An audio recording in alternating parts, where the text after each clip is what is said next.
Heyo YouTube.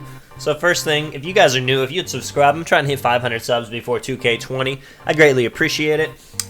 So Mike Conley was traded to the Utah Jazz, and I mean it was they sent Jay Crowder. You know he's a player. You know he can hit three sometimes. Good defender. They sent Kyle Korver, good shooter, getting really old, but you know decent shooter. Some first round picks. You know Grayson Allen. You know, it's quite a bit that they actually sent to get Mike Conley to Utah.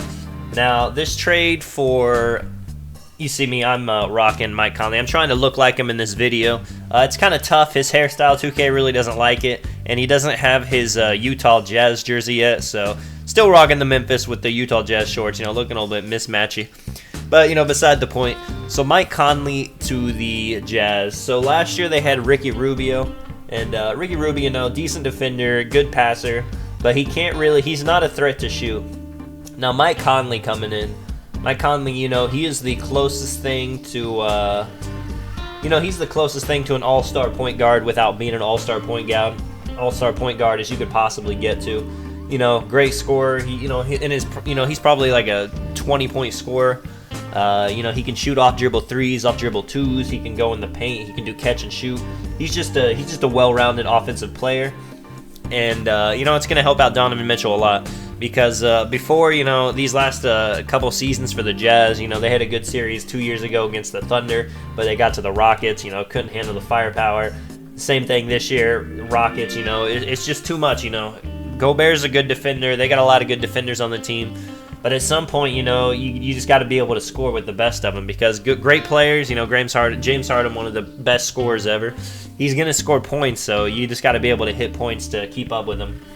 So Mike Conley, he's another scorer added to the team. He's another playmaker added to the team. He's a great defender. And the Jazz, they're going to be looking different this year. So, this previous year, if you think about their starting lineup, Ricky Rubio, basically a non-threat.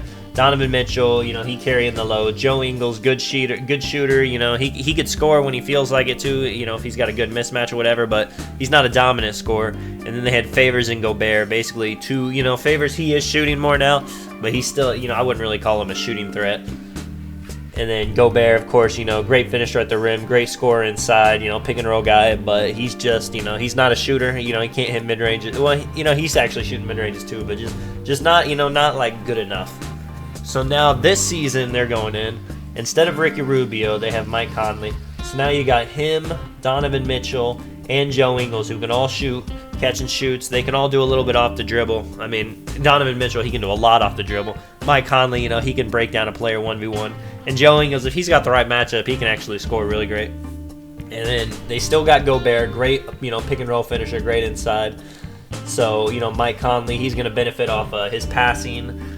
Donovan Mitchell, he was up to like 4 assists a game this season. He's going to benefit off that. And then what they get at power forward, that's really going to make this, it's going to make the team more interesting this year. Because if you swap out Favors, which, is most likely what they're going to do, they're going to, if they can get a shooter there, let's just say, for example, Nikola Mirotic or somebody, who can just stretch the floor. Now the Jazz have 4 shooters on the floor with Gobert in the middle. And, this starts to look like more of like a modern-day NBA team. Not only because, they're still going to be great defensively. Still got Gobert in the paint, one of the best elite paint protector, one of the best paint protectors in the NBA. Along with that, you got Joe Ingles, a great perimeter defender. You got Mike Conley, another great perimeter defender. Donovan Mitchell, he decent. He played, he would guard the best player on the opposing team last year. So decent defender.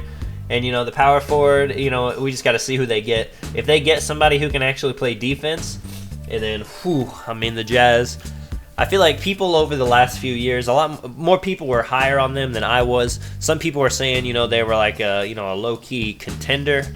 I never really saw them as that just because I was like, how are they going to score? Is Donovan Mitchell going to drop 50, against the best teams? But now, and they traded first-round picks, so that they feel like they're going for the they're going for the title. This is not a just to make a team better. They want it all. The Warriors are out next year, so the West is open in the air. They have to play the Lakers, but if they can get somebody who can shoot at the power forward position, and then this team, let's just say they match up with someone like the Lakers, They got defenders for LeBron. Ingles and Mike Conley and Donovan Mitchell. They can kind of slow him down, and you got Gobert in the paint. That'd make it hard on Anthony Davis. They got people. If they get stuck, if Donovan Mitchell's not hitting, they have more people that can score. They got Mike Conley who can run some plays with Gobert. They can get Ingles some open looks. Same thing with the Rockets. Conley can help out defensively and Harden, and Chris Paul if he's there, and we got to see what happens with that mess. And then they got more shooters. So even if they are hitting tough shots, maybe even if Donovan Mitchell he's struggling like he did last year, maybe Ingles gets it going one game, Conley gets it going one game. Power forward, maybe they get Mirotic, maybe he goes off for 31 game. And I think it was a bold move. The Jazz, they want to win right now. It was a good trade for Memphis. It's the grit and grind era is over. Mike Conley was the last bit of that. They traded him. They're ready to move on. And overall, I like the trade. They need to make sure to get a shooter in free agency though. They got to get someone at power forward that can shoot. They just got to try. They got to see how this works with Gobert in the middle with shooters around. See if they can be like a top 3 defense and like a top. Maybe top 10 offense if they're feeling good, see if they make it. Next year, it's wide open. I could see them making the finals, And, if everything goes right, they could win a championship. We just got to see, crazier things have happened. This is Tonic. I'll catch you guys in the next one. Peace out.